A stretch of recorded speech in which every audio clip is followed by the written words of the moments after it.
r/NoSleep. Posted by u/Theeaglestrikes.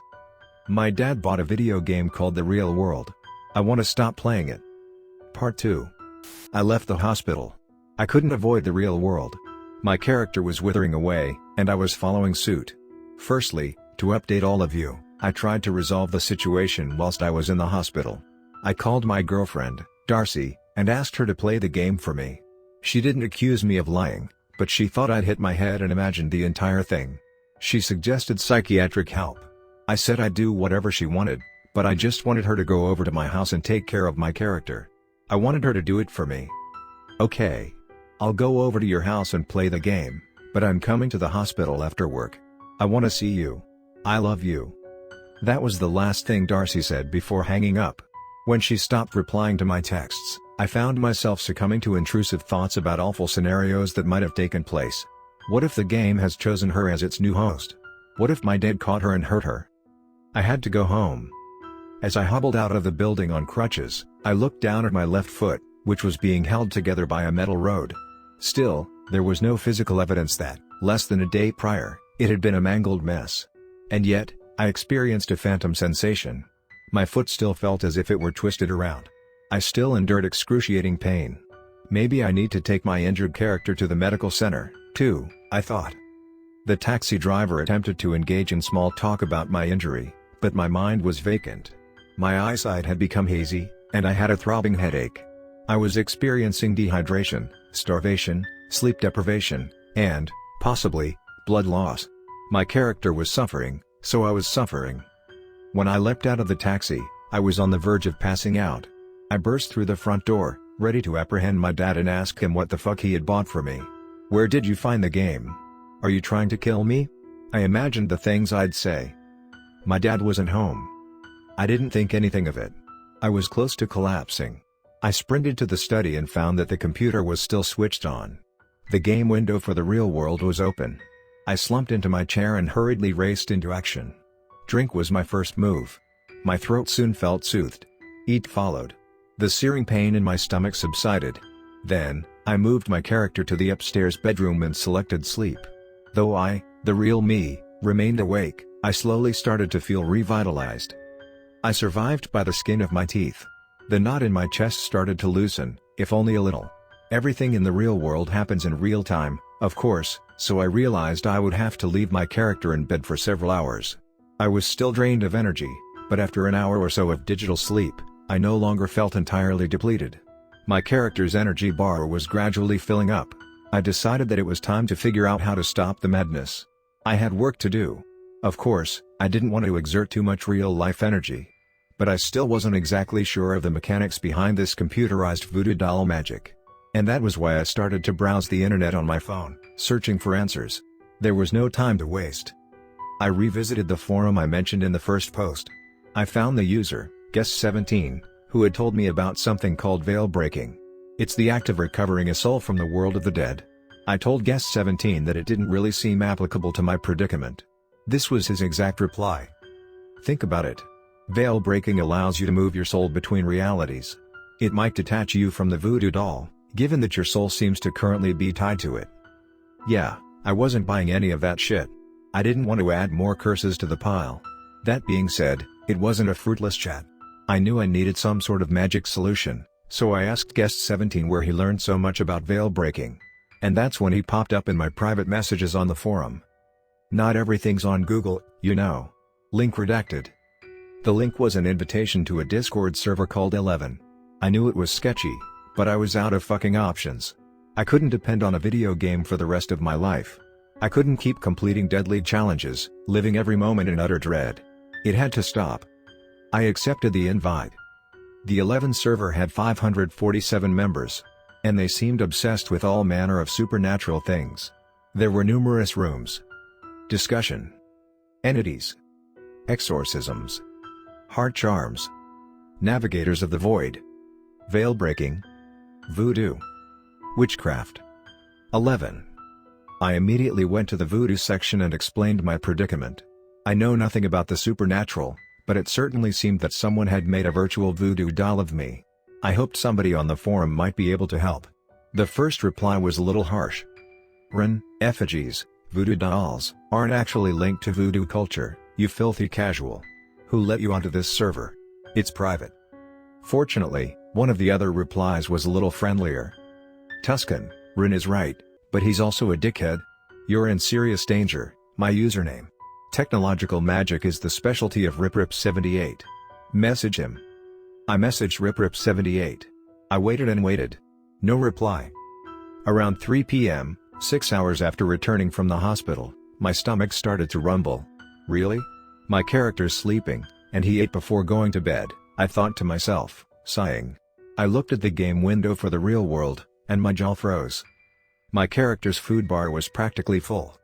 It dawned on me that I didn't just have to keep myself alive in the game. I still had to eat, drink, and sleep in the real world. I would have to survive through 2 different bodies. I stumbled into the darkened kitchen, overcome with a terrible feeling of powerlessness. How long can I keep this up? I wondered, as I eyeballed the ready meal that was rotating in the microwave. I'd have to keep performing deadly challenges to earn tokens and keep working in the real world to earn money. My manager had taken me off the kitchen rota whilst I recovered, but there were still real-life bills to be paid. And it seemed my dad had finally left town, so he wasn't going to be paying his way. I strolled back into the study, tucking into my bowl of macaroni and cheese. Still no reply from RipRip78. Whilst I waited, I decided that I had to do something about the agonizing pain in my foot. It had been treated in the real world, but it still had that phantom sensation of being twisted and mutilated. I looked at the game window. My character's health bar had been depleted to the extent that it was orange in color. If I could heal him, perhaps my real-world pain would subside. It was worth a try. I decided that 6 hours of rest would be sufficient, so I tore my character out of bed. It was time to finally explore the medical building. I had to be quick. It would be shutting shortly, after all. My character limped out of the front door, facing the white nothingness of the horrendous hellscape. Turning to my right, I strolled over to the building beside me. This time, the door wasn't locked. I strolled through it, feeling uneasy about the potential horrors that might lie within. I had expected a local health clinic. I had expected to be told that I needed to ring and come back when I had an appointment. Instead, I was faced with a bizarrely enormous hospital. There was an expansive waiting area, and it was overflowing with silhouetted NPCs. This was even more detailed than the shop. There had been jolly, elevator-style music in the food store. In the medical building, however, there were sparse, dissonant piano notes playing. It filled me with both sorrow and horror in equal measure. There was something wrong with the idea of cold piano plinks being chosen as the background music for a building filled with such life, even though it was artificial life. Additionally, the building, like a TARDIS, was far larger on the inside. In the center of the open-plan ground floor, there was a staircase which led up to numerous levels. Moving my character's POV upwards, I could see the interior of the hospital building all of the way up to the very top floor. The staircase zigzagged upwards. I counted 6 levels to the building. Remembering why I came, I walked over to the reception desk. I prayed for a brief break from realism. No waiting times. No need for appointments. Just let me see a doctor. My wish was granted. The silhouetted woman spoke through text boxes, much like the cashier at the food shop. Hello. My name's Kira. How can I help you? I need to see a doctor. I want to volunteer. The second option unnerved me. Volunteer to do what? I wondered. I selected the first option, obviously. Dr. Ted will see you on the 3rd floor. Room 319. That'll cost 500 tokens. Thank you. Figures, I thought, watching the -500 pop-up window come and go. I strolled up the stairs, trying my very best to ignore the haunting piano music that filled this eerie, white, black-outlined building. I thought about muting the game. Believe me. But 2 things stopped me. 1, I didn't want the game to penalize me again. I might not survive my next trip to the hospital. 2, I didn't want to miss anything. For all I knew, I might miss something important if I were to mute the game. I decided to soldier onwards, weaving in and out of silhouetted doctors and civilians. When I reached the 3rd floor, I followed the numbers until I reached room 319. I strolled inside, and a silhouetted doctor was waiting for me. A text box appeared. My name is Dr. Ted. What seems to be the problem? I have a headache. I have a mental health problem. I severed a bone in the challenge. I selected the sadistic option at the bottom, obviously. It felt as if the game were tormenting me. It knew exactly why I had come into the medical building. I was horrified by the prospect of some intelligent entity watching my every move and terrorizing me. Another text box popped up. Let me have a look. Ah, okay. That's an easy fix. Seconds later, the pain in my real-life ankle subsided. My character stood upright, seemingly better. Thank you, Archie Bolton. Come again. My blood turned to ice in my veins. I'd never specified my name whilst playing the game. The real world knew me. Of course it knew me. Why should I be so shocked by that? And yet, something about seeing my name on the screen made the curse feel so much more unbelievably frightening. The torture felt personal, I suppose. With full bars across the board, I exited room 319 and strolled over to the third-floor balcony that overlooked everything from the ground floor below to the very top floor. Every moment of time that I spent in the game was chilling, but I didn't see what other option I had.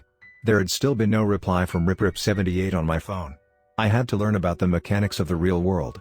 If I could figure out the game, maybe I could beat it. That was when I noticed something.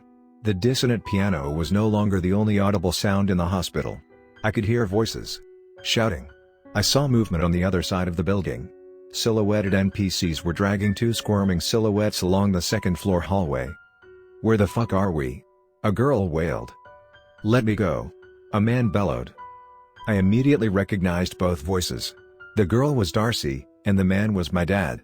Unable to accept this dreadful twist in the game's hellish vendetta against me, I found myself disassociating from everything. There was ringing in my ears, as I fervently struggled to process what was happening. I scrambled for some sort of explanation. I had nothing. I moved my character down the stairs, exiting onto the second floor. Following the silhouetted figures from a safe distance, I hoped with every fiber of my being to ascertain that they were not, in fact, capturing my girlfriend and my dad. The large group of striding shadows entered a door on their right. The sign above it read surgery. I burst through the doorway, throwing caution to the wind in my blind panic. Behind the door, of course, was yet another narrow hallway, and I could hear Darcy at the end of the corridor. She was bawling her eyes out. Darcy, I bellowed. She didn't respond, but she kept crying. I had a microphone connected to my computer, but I realized that Darcy probably couldn't hear me. The game had no settings, after all. There was no option to switch a microphone on or off. I was unable to communicate. So, I watched helplessly as the 5 silhouetted NPCs dragged Darcy and my dad into an operating room on their left. I realized that long windows spanned the entire hallway, so I could see into the room. My hands froze on the keyboard. I stood and watched. The voices within the room were muffled, but Darcy was shouting at such volume that I could hear her clearly. "What have you done to us? What is this place?" she cried. "I'll fucking kill you." My dad raged, frothing at the mouth.